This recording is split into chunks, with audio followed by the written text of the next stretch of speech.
Well, anybody who knows Asheville today knows that it's connected with tourism. Tourism is one of the largest industries here. It's always been that way. I mean, from the time that it was founded, the city was founded in this, in what, shortly after, I think it's 1791, sometime in that period, shortly after the American Revolution.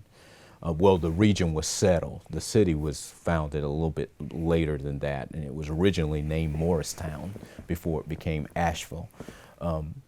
But it really was kind of the area where the southern elite, the southern planter elite came, especially from the Charleston and Savannah region. During the hot summer times, when it got hot there, they came up to the mountains here where it was a lot cooler. So in some ways, Asheville has kind of always catered to tourists, people who come in, our second home people.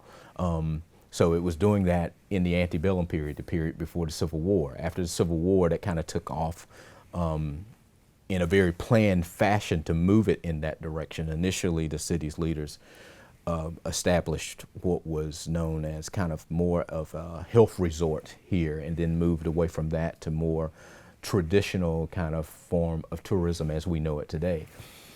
Even in the antebellum period, the people who worked the service sector of the tourism industry, like the hotels, anything related to tourism, it was largely worked by African Americans. In the period before the war, obviously slaves.